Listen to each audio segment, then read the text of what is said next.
for Halifax Regional Council because the municipal election will be coming up in October and it's September 11th. So the municipal election is just around the corner.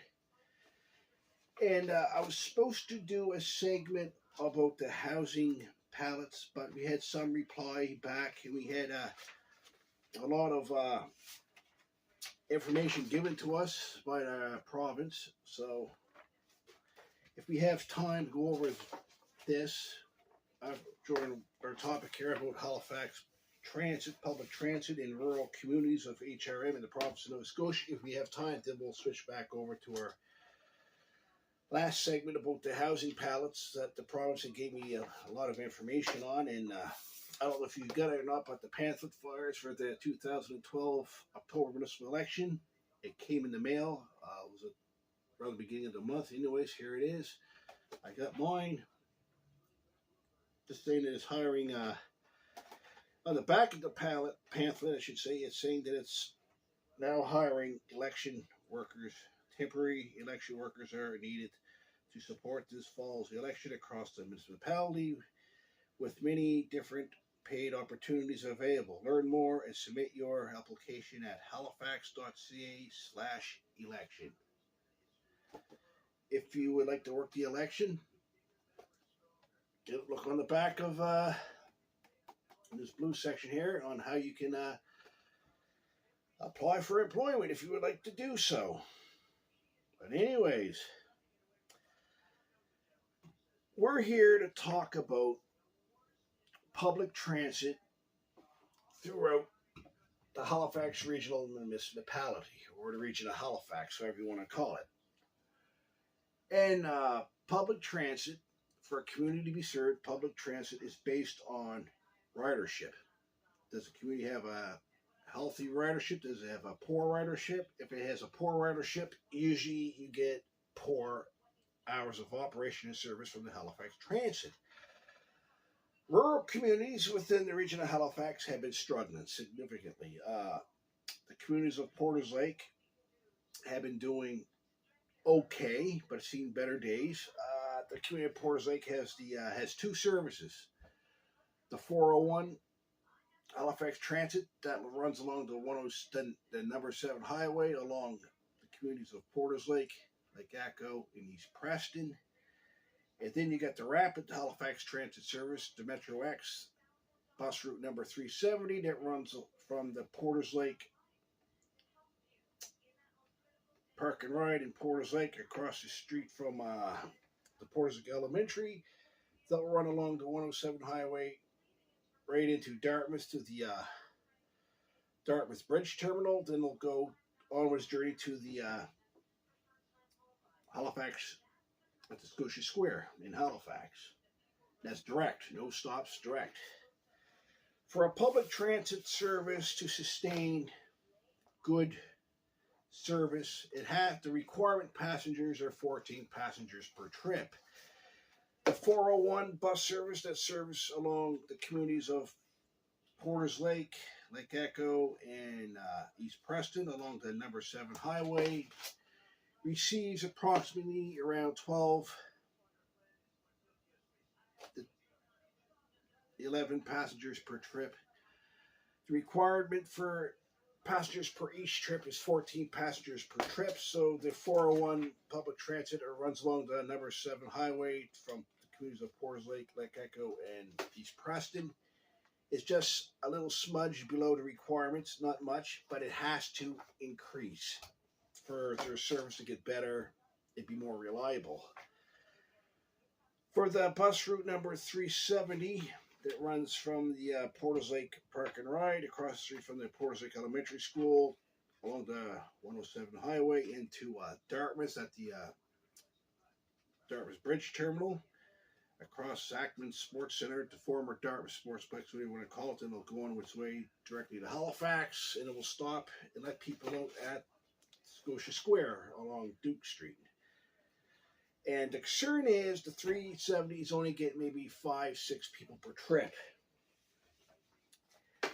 And my concern is the rapid service is service that the community of Porters Lake needs, and the community of Porters Lake could lose that bus service because of low ridership. And that's why the community of Porters Lake has poor service with the 401 and with the 370s, just because of low ridership. A lot of people had stated that they would like to see a bus service that runs from the community of Porters Lake, leaving the community of Porters Lake around 12 o'clock in mid-afternoon, instead of having to wait around till, was it 3:30 to go into Dartmouth. If somebody's in Dartmouth, they had stated they'd have to wait till about, 3:30, 3 o'clock, whatever, to go back into Porters Lake where they live. And they said they would like to have a bus service in the afternoon, but the problem with that is they're not collecting enough ridership for that service to happen. And when you look at the geographic scale of the entire Eastern Shore, what do you see? It's a rural community. That's one thing. Secondly, it's a rich community. And thirdly, it's a middle class community. And you also have to remember, when you're in Porters Lake, there's a lot of backlash on social media over the years when I've seen people who would like to see their bus service, their public transit, increase to better service in their community from people out in the community on social media. Such groups as Porters Lake Community Issues, what was it, a Facebook group called Musquodoboit Harbor, and there was another Facebook group in Porters Lake called just Porters Lake. Same old people over and over again, but just in different names of the groups. See, when you look at the Facebook, social media, how it's run privately by some Joe Blow out in the community. There's no real special requirements. There's no real nothing. It's just some person out in the community who wants to run a Facebook group or a page or whatever. But what I had noticed over the years is what David Hinsby, and I think what Halifax Regional Council needs to address is that when people are going on social media addressing their community issues, they're often met with a lot of backlash from people, humiliation tactics, criminal harassment tactics, where people would try to humiliate them, intimidate them on social media for bringing their concerns forward. And one of the criminal elements, what people have to realize is if you're going to be engaging people just for the sake of trying to create a spotlight that so they can feed their anger in the direction of somebody for whatever reason, or because they don't like the person in general, or they think, no, they're strange or they're weird or whatever the case may be, the aggressors has to realize if their attack posting was to be copied and pasted and given to law enforcement, to either the RCMP or the Halifax police, that they are open to a criminal harassment charge. And one of the things what a lot of people are not aware of that. That's where a lot of people get charged. Now, I don't know if they want to listen or if they want to take it serious or not. That's entirely up to them. But I'm just saying, it's something what they have to take in consideration, because what they're doing is they're actually engaging in criminal activity when they're attacking people, because they're bringing their community concerns forward, either to their council member on Facebook or their MLA or whatever, or they just like to see the community's feedback or whatever the case may be. But the administrators of these groups has to realize if they're going to be running these groups, and if people are being harassed, intimidated, threatened, if they're facing public humiliation or public backlash because they're bringing concerns forward on these social media groups, if they're being harassed and intimidated to the point that they no longer feel safe, they feel embarrassed, or whatever the case may be, the administrators of those groups has to realize if they're not going to either remove that individual who's attacking people for posting their concerns, if they're just going to allow them to have a playing field to do their criminal activity, harassing people and stuff, that administrator of that group can also be held accountable under the court of law also. And really, when you look at social media, social media is basically, it's a good tool to have, but it's a perfect tool for all the slime, the garbage that come out of hiding. Because really, the people who attack people for they choose to voice their community concerns or their opinions or whatever, they have the right to do that. But if there's people, what they have to realize is they attack these people, that they can be charged. The administrators of these groups who do not interact and remove these people or block them can be charged by the police. The RCMP or the Halifax Police or whatever police agency can easily go to the door saying we have to forcibly place that individual under arrest because your group or your page on social media that you have running is causing a lot of harm and criminal activity to the point that it has to go before the court. And unfortunately, that individual can be charged. And what I would suggest, what I'm asking what Halifax Regional Council and the province to do, if they have social media pages or group pages, is it possible that the person, the group of people, can post their concerns, but not allow people to respond to their post? Now, a lot of people go, so, well, you're taking our freedom of expression, speech, and all this stuff away. It may seem like that. But as of right now, when it comes to social media, by shutting down the response from people when a posting is made is the only way how you can keep the sanity, the law and order kept in place.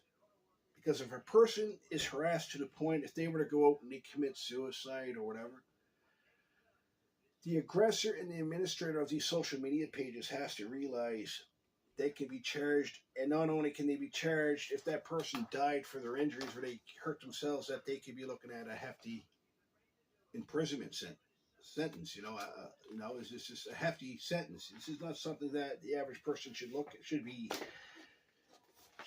allowing to happen if they have these group pages. Because I have a group page, Porters Lake Community News, and that's quite heavily monitored when it's looking for spammers.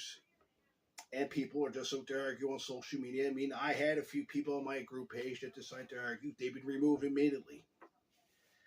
I know who they are. I'm not going to mention their names here. But I can tell you right now, that's the only way you can keep the sanity and law and order on social media. Because everybody has a right to voice their pleasures, their displeasures, and they have the right to voice their concern. Now, like I said, when you look at the communities of the Eastern Shore, what do you see? The geographic picture, what do you see? A rich community, it's a middle-class community, and it's a rural community. And when you look at the Eastern Shore, you see them driving by in their great big SUVs. One guy down Capri Drive has two Lamborghinis, believe it or not, two Lamborghinis. And then when you see them driving, they got the best of cars, the best of everything. And then you look at their public transit, low ridership. Why is it low ridership? I said it once, I'll say it again, because they're too proud to take the bus. They're ashamed of what their friends or friend off the side may say if they see them on the bus. Total, complete humiliation. Get me off the bus. I've been seen by my friend. I can't be seen on this public transit by my friends. That's the attitude of the Eastern Shore. But yet, during a few public meetings in Porters Lake and on the Eastern Shore, they've been hollering and complaining that they want public transit in their community. It's hard to service a rural community, a public transit service, if they're not accessing it. Now, the problem with Musquodoboit Harbour having a public transit service is you might get one or two people per trip from Musquodoboit Harbour. That's not good enough. You got to have at least 14 people get on that bus each trip to make that service happen. And that's not happening. And there had been an individual from Musquodoboit Harbour who had voiced his concerns that he would like to have a public transit in his community of Musquodoboit Harbour. Now, this person had been under attack many a times on social media, on the Musquodoboit Harbour Facebook page, the Porters Lake Community Issues page, and the other Porters Lake group. this individual from Muscatine Harbour has been under attack by people many a times. And again, we talked about online harassment and, what can be done if a person was to be charged. If they were to copy and paste or attack posting and give it to law enforcement, they can be charged. And like I said, perhaps, people, the law, would be the federal government, should make it a law that a person can make their posting, but people can't reply to their posting, so it keeps the law in order. Or the group pages that are run by the province and the Halifax Regional Municipality could do exactly like I said. A person can post their concerns, but people can't respond to it to avoid people arguing, cursing, and cussing all day long on social media, because some people makes you wonder if they ain't got nothing better else to do besides that. And I got to say, is, when I looked at the 401 bus service, people in Porters Lake, they're wanting their community transit to work, but they're not getting on it because they're too ashamed because their friends or the friend may see them on the bus. Oh my God, I can't take this bus because I've been seen.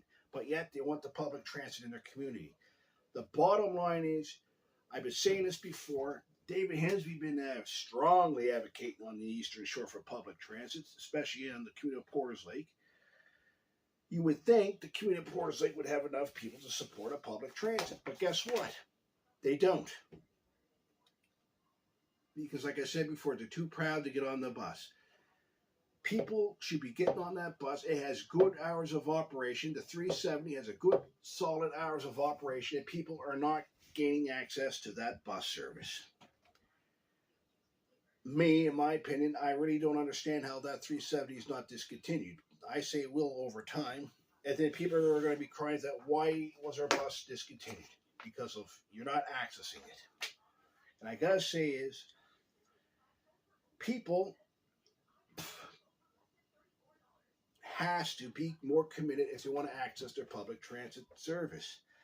The province of Nova Scotia had announced that if the Nova Scotia Liberal, I shouldn't say the province, the Nova Scotia Liberal Party, I should say, had announced that they were, if they get elected, they will make public transit free. But not every, here's the thing, not every community across Nova Scotia has a public transit service. So is the province saying that if Muscatine Harbour wants a public transit, you're going to give them one? Because they have an awful low commitment to the will to access a public transit if it's in their community. Because Muscatine Harbour had public transit in their community before. It was the zinc bus. Remember, it used to go from Sherbrooke right through Muscatine into Halifax to the end. But I think the attitude with Muscatine Harbour is they'll say they want it, but they'll just stand on the road, just watch it go by and not actually use it. If that's the attitude of the community, you're not going to get a bus service. You have to use it. Now, like I said, with the 401 public transit that runs from Porters Lake, Lake Echo, and East Preston, I'm going to tell you something right here. The people of East Preston are the people who keep that bus afloat and in operation, because the people of Porters Lake won't use it because they're rich. They're too ignorant to get on the bus. They're too proud to get on the bus because they're worried about what their friends may say if they see them on the bus.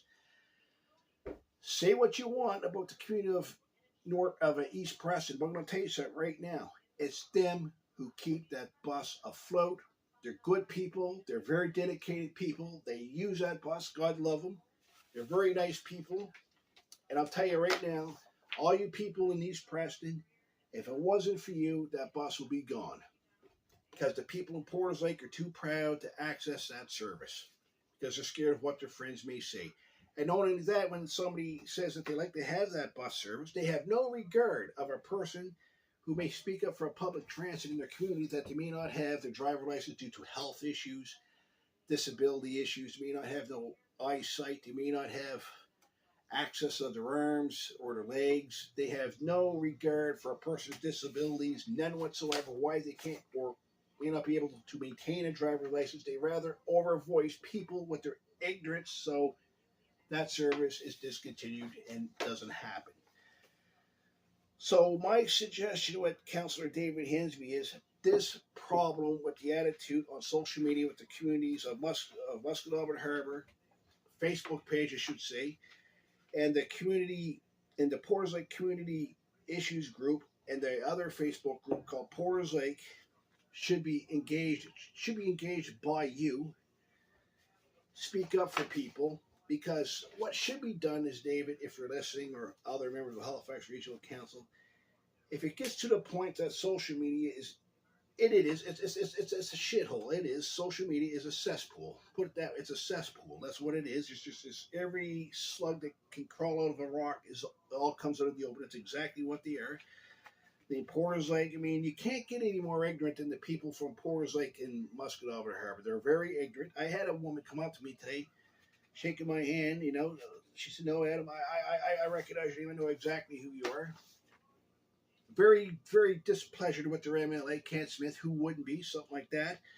But the problem is with the Eastern Shore, they want things to happen, but they keep electing the wrong people over and over again. As long as they wear a Liberal or a Tory shirt, they'll always elect them. Doesn't matter if it's the biggest scumbag that just was released out of prison. If you wear that Tory and Liberal shirt, they will always keep on electing them and re-electing them over and over and over again.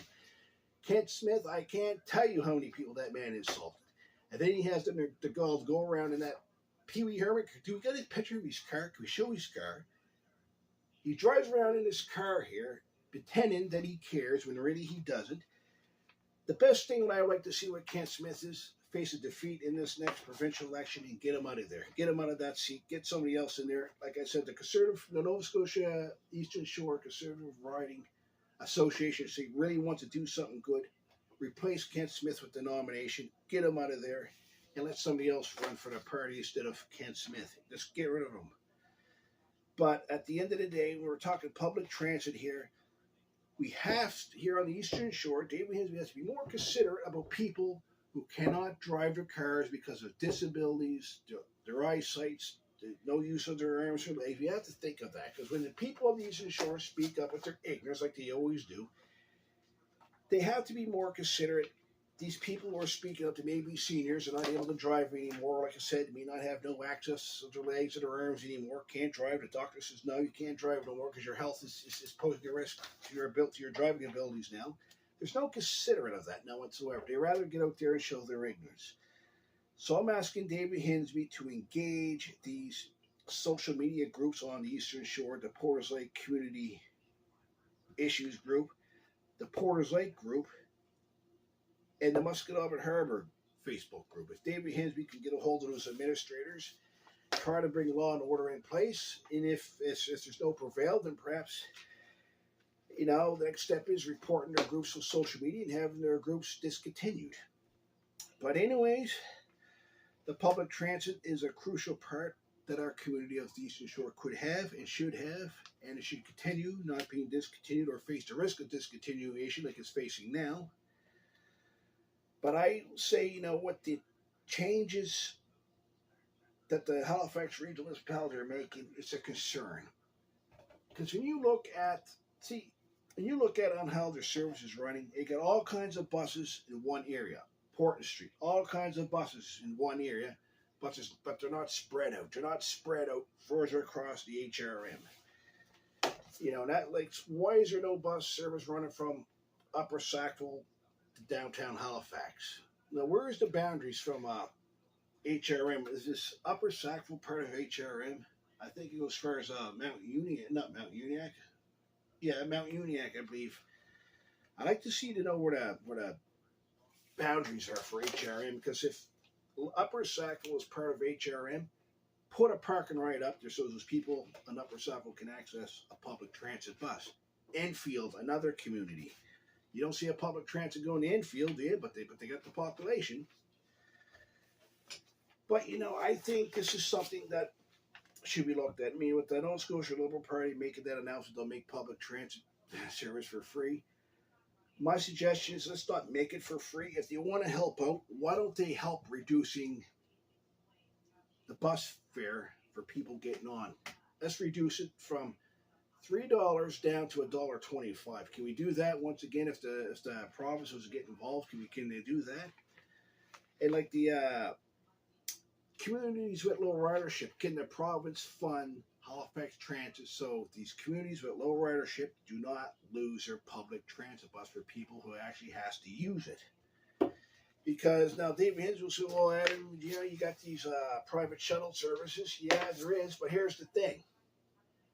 If I was to access the Moscow Rider from Porter's Lake, the Walmart in Cole Harbor is $25 a trip.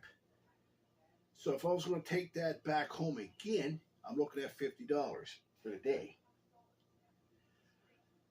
That's a lot of money. That's something that a person couldn't afford on a daily basis. It's just not realistic. And that's why I'm saying perhaps David Hinsby and Regional Council should look at turning to the province and helping the province pay for public transit bus in rural communities so people can access a bus service when they need it. Because what it comes down to is the province has a great idea on what to do, but they went the wrong way about it. I don't say let's make it free at all.